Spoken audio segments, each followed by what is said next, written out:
তাদের হেডিংটা দেওয়া আছে। আমাদের যে কজন বিএলও রয়েছে আমাদের মঞ্চের যারা শিক্ষক বা যারা বিএলও রয়েছে, কেউ কিন্তু এত কাজের প্রেসার যে রাত্রির বেলাও ঠিক মতন ঘুমাতে পারছে না। তো তারা দিনের পর দিন এখানে বসে থাকবে বিএলও এর কাজ ছেড়ে, তার মধ্যে তারা এই বিএলও আদর এরা খুব একটি বিশেষ রাজনৈতিক দল, তাই বুঝে নিন তারা একটা নির্দিষ্ট রাজনৈতিক দলে যারা জয়বান। না না, এবং যেই সরকারি কর্মচারীরা এখানে এসে বসেছেন সহমর্মিতার কথা ভেবে, তারা হচ্ছে নির্দিষ্ট কোনো রাজনৈতিক দলের মানে ইচ্ছা অনুসারেই এখানে এসে বসেছেন। তো তারা হচ্ছে সেই রাজনৈতিক দলের কাছে তাদের যেটা ন্যায্য বেতন, যেটা থেকে রাজ্যের কর্মচারীরা পিছিয়ে আছে, তারা সেই দলের কাছে সেই ন্যায্য বেতনের দাবিটা কেন জানাচ্ছেন না, সেটা আপনাদের দেখেছেন মঞ্চে। দেখুন, ইনাদেরকে ওনারা সত্যি আদৌ সরকারি কর্মচারী আছেন কিনা সেটাই সন্দেহ হচ্ছে আমাদের। কারণ হচ্ছে যদি সরকারি কর্মচারী হতেন ওনারা, তো সংগ্রামী যৌথ মঞ্চে যে প্রায় 3 বছর ধরে যে আন্দোলনটা করছে শহীদ মিনার চত্বরে আছেন কিনা, কারণ সরকারি কর্মচারী যদি থাকতেন, সরকারি কর্মচারীদের মেরুদণ্ড কিন্তু বিক্রি নয়, সেই মেরুদণ্ড সোজা রেখে কিন্তু প্রশ্নগুলো সঠিকভাবে সরকারকে বারবার জিজ্ঞেস করছি আমরা। গতকাল থেকে আমরা দেখতে পাচ্ছি যে ইলেকশন কমিশনের সামনে অবস্থান বিক্ষোভ থেকে শুরু করে মিছিল করে বিক্ষোভ দেখাচ্ছেন বিএলওরা, কিন্তু সেই বিএলওদের মিছিলে অধিকাংশই দেখা যাচ্ছে যে শাসক দলের খুব ঘনিষ্ঠ বা তারা বিএলও নন, কিন্তু আবার মিছিল থেকে জয় বাংলা স্লোগানে শোনা যাচ্ছে, খেলা হবে স্লোগান শোনা যাচ্ছে।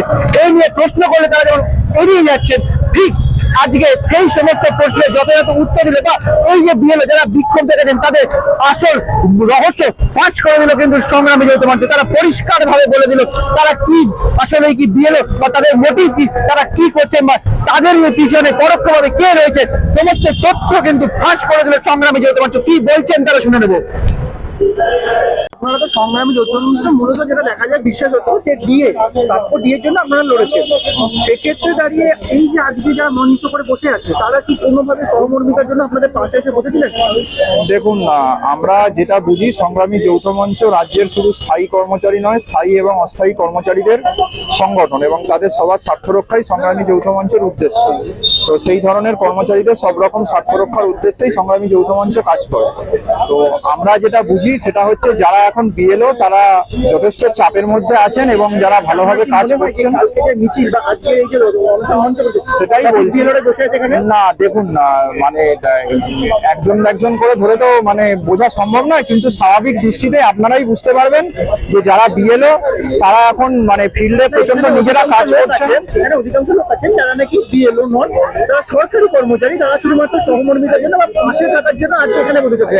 আপনাদের পাশে কোনোদিন এরকম লোক না না, এবং যেই সরকারি কর্মচারীরা এখানে এসে বসেছেন সহমর্মিতার কথা ভেবে, তারা হচ্ছে নির্দিষ্ট কোনো রাজনৈতিক দলের মানে ইচ্ছা অনুসারেই এখানে এসে বসেছেন। তো তারা হচ্ছে সেই রাজনৈতিক দলের কাছে তাদের যেটা ন্যায্য বেতন, যেটা থেকে রাজ্যের কর্মচারীরা পিছিয়ে আছে, তারা সেই দলের কাছে সেই ন্যায্য বেতনের দাবিটা কেন জানাচ্ছেন না, সেটা আমরা বুঝতে পারি। একটা প্রশ্ন দাদা, বলছি আপনারা যখন সংগ্রামী যৌথ মঞ্চ মঞ্চে তৈরি হয়, একাধিক বাধার মুখে পড়ছে তৈরি করতে গিয়ে, সেখানে পুলিশি বাধাটা মূলত একটা বড় বাধা ছিল এবং বিভিন্ন মিছিলে সেইখানে দাঁড়িয়ে আজকের এই মিছিলটা রাতারাতি মঞ্চ তৈরি হয়ে গেল, একের পর এক ভাষণ দেওয়া হচ্ছে। কোনোভাবে কি আপনাদের চোখে লাগছে না বিষয়টা? আমাদের কেন এটা যে কোনো সাধারণ মানুষেরই চোখে লাগার কথা, যেখানে এই রাজ্যে সাধারণ একটা মানে সভা সমিতি করতে গেলে সরকার বিরোধী কোনো সংগঠনের আদালতে দৌড়াদৌড়ি করতে হয়। সেখানে এতদিনের দীর্ঘ আন্দোলনটা কত বছর? প্রায় 3 বছর হতে চললো আমাদের আন্দোলনটা। কালকে বিএলও যে মিছিল হয় সেখানে দেখা যায় অধিকাংশই কিন্তু বিএলও নেই, তাদের দাবি তারা সরকারি কর্মচারী, তারা শুধুমাত্র সহমর্মিতার জন্য পাশে থাকার জন্য তারা কিন্তু এই মিছিলে এসেছেন বা আজকে যে মঞ্চ বাঁধা হয়েছে সেই মঞ্চে দেখেন। আপনারা তো এতদিন ধরে 3 বছর বলছেন, কোনোদিন দেখেছেন মঞ্চে?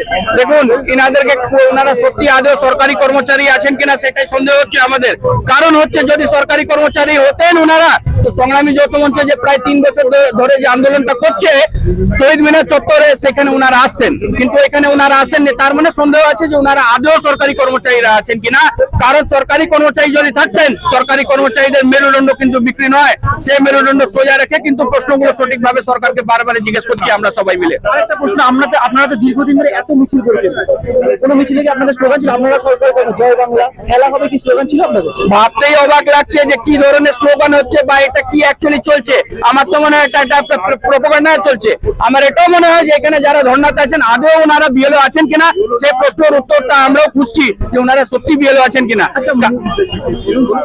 ওনারা যদি বিএলও থাকতেন তো বিএলওর একটাই পরিচয় যে আমি একজন সরকারি কর্মচারী, আমি একজন টিচার, এছাড়া কিন্তু একজন বিএলও কোনো পরিচয় হয় না।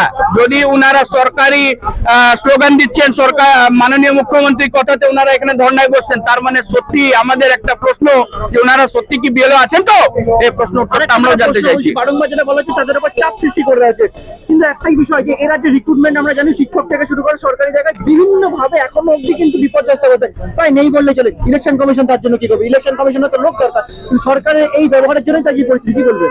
এক্স্যাক্টলি, আমরা এই কথাটাও বলছি, তো 3 বছর ধরে এই কথাটাও বলছি যে প্রায় 5.5 লক্ষ শূন্য পদ হয়েছে সরকারি অফিসগুলোতে, সেগুলোতে প্রপার রিক্রুটমেন্ট হচ্ছে না কেন? বা যেগুলো রিক্রুটমেন্ট হয়েছে সেগুলো টাকা নিয়ে সেই চাকরিগুলোকে বিক্রি। সংগ্রামী যৌথ মঞ্চ, আপনাদের তো সংগ্রামী যৌথ মঞ্চ, আমরা ডিএ আন্দোলন নিয়ে বিভিন্ন সরকারি প্রকল্প যে দাবি দাবা নিয়ে আপনাদের রাস্তায় নামতে দেখা গেছে। গতকাল যে মিছিল হয় বা এই যে ধর্ণা মঞ্চ, একাধিক জনকে দেখা যায় তারা কিন্তু কোনোভাবে বিএলও নয়, তারা বলছেন সহমর্মিতার জন্য, তারাও সরকারি কর্মচারী তাই এসছে। আপনারাও তো সরকারি কর্মচারী ছিলেন বা ন্যায্য ডিএ দাবি, কোনোদিন এটা দেখেছেন আপনাদের সংগ্রামী? না, আমাদের সংগ্রামী মঞ্চে কাউকে কোনোদিন দেখিনি।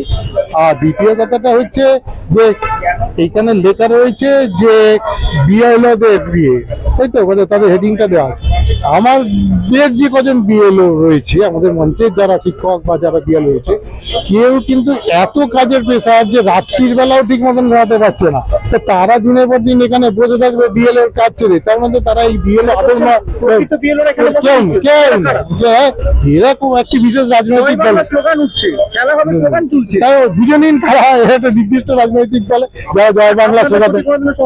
সহমর্মিতা দেখাতে অনেকেই এসছেন, অনেকেই আছেন যারা বলছেন আমরা সহমর্মিতা দেখাতে এসেছি তাদেরকে।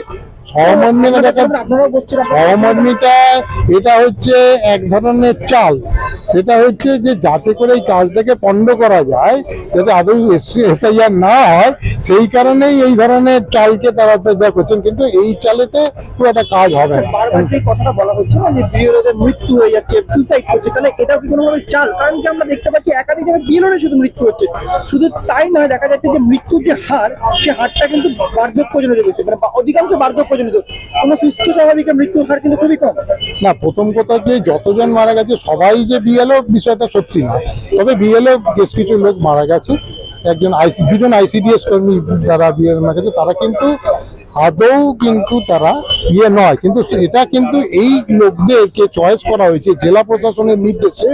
সেটা হচ্ছে যে এই ইলেকশন কমিশনের কিন্তু স্পেসিফিক ইনস্ট্রাকশন ছিল যে কোনো অস্থায়ী কর্মচারীকে এই কাজে নিযুক্ত করা যাবে না, কিন্তু আইসিডিএস কর্মী বা অঙ্গনওয়াড়ি কর্মী এরা কিন্তু প্রত্যেকেই অস্থায়ী কর্মচারী, আর তাছাড়াও এরা পেপার ওয়ার্কের সঙ্গে যুক্ত না। কাজে তারা at the fag end of their life 50-55 বছর তারা কম্পিউটারের কাজ ঠিক মতন শিখে উঠতে পারেনি, কাজে তাদের উপরে যদি প্রেসার পড়ে তারা এই প্রেসারেতে সাকম করবে, এটা স্বাভাবিক ঘটনা।